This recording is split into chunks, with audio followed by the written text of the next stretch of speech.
అయినా ఇండస్ట్రీని కొంచెం హెల్దీగా చేసుకుంటే బెటర్ ఏమో అని ఏమన్నా అనిపిస్తుందా మీకు? మీరు సజెస్ట్ చేస్తారా? ఎందుకంటే హీరోల్ని హైప్ చేయడం కోసం, హీరోల మెప్పు కోసం, లేకపోతే ఇంకో దానికోసం ఇలాంటి రాంగ్ వేస్లో వెళ్తే హెల్త్ పోతుంది కదా, వెళ్తుండొచ్చు, హెల్త్ పోతుంది కదా.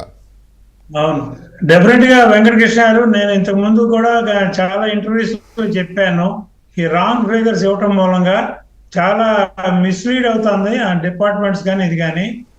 ఇప్పుడు planning commission experienced person, senior person Kutumbarao గారు చెప్పిన దానిలో 100% నేను ఏకీభవిస్తూ, కానీ ఇక్కడ ఇప్పుడు ప్రస్తుతం కొన్ని పెద్ద పెద్ద సినిమాలు తీసే సంస్థల్లో బినామీలు లేరు సార్, వాళ్ళ కంపెనీలే వాళ్ళే.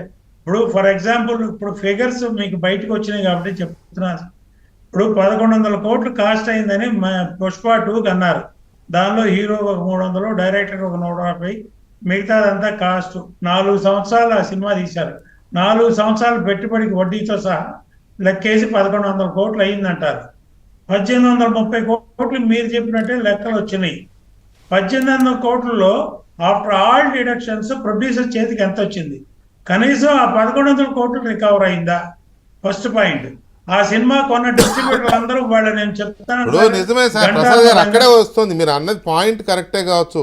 1831 కోట్లలో కొంచెం అంటే జనానికి కూడా అవేర్నెస్ కోసం చెప్తున్నా, ప్రజలు కూడా.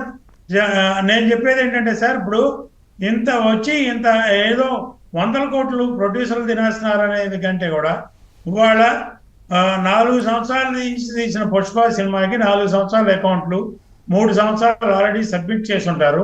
ఈ సంవత్సరం రేపు ఏప్రిల్లోనో మేలోనో సబ్మిట్ చేస్తారు.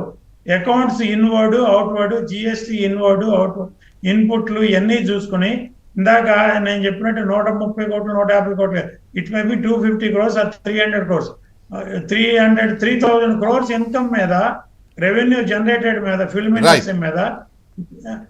వినండి సార్, ఒక్క మాట సార్, ఈ జిఎస్టీ ఇన్పుట్ ఎంత, అవుట్ గోయింగ్ ఎంత అనేది పాయింట్. అట్లాగే దిల్ రాజు గారికి కూడా 450 కోట్లు కాస్ట్ అయిందన్నారు. 3 years ప్రొడక్షన్, 3 years 4 years పట్టింది సార్. 3 years కి ఫైనాన్షియల్స్ వడ్డీ కానీ, కాస్ట్ కానీ, ఆర్టిస్టులకి టెక్నీషియన్కి ఇచ్చిన పేమెంట్లు కానీ, వాళ్ళ రెవెన్యూ వచ్చిన దాన్ని బట్టి ఎంత వచ్చింది ఏంటి అనేది. ఇప్పుడు కాంట్రా ఎంట్రీలు, ఇప్పుడు హీరోకి ఎంత ఇచ్చాం, వీళ్ళ పుస్తకాల్లో అవతల హీరో పుస్తకాల్లో కనపడాలి. అట్లాగే అల్లు అర్జున్ సార్, మేము అంటున్నది కూడా అదే ప్రసాద్ గారు. మీరు హీరోకి ఎంత ఇచ్చారు, డైరెక్టర్కి ఎంత ఇచ్చారు కాదు, మిగతా వాళ్ళకి ఎంత. నో అర్థమైంది, మీ పాయింట్ అర్థమైంది ప్రసాద్ గారు. మిగతా వాళ్ళకి ఎంత ఇచ్చారు అంటే మీ దాంట్లోనే ఒక డిఫరెంట్ వాయిస్ ఉంది. అంటే మీరంటే మీరు మీ ఇండస్ట్రీలో అసలు ఇంత రెమ్యూనరేషన్స్ ఎందుకు ఆఫర్ చేస్తున్నాం మనం? ఇంత చాలా మంది హీరోలకు అంత లేదండి. అన్ని వరుస హిట్లు కొడుతున్న వాళ్ళ రెమ్యూనరేషన్స్ కూడా అంత లేవు. కానీ ఇన్ని 100 కోట్ల రెమ్యూనరేషన్స్ అనేది మరి అది ఎందుకు మీరు పెంచి పోషిస్తున్నారు? ఈ బడ్జెట్లు పెరిగిపోతుంటే కూడా అనేది ఒక పాయింట్. ఒక్క నిమిషం ప్రసాద్ గారు.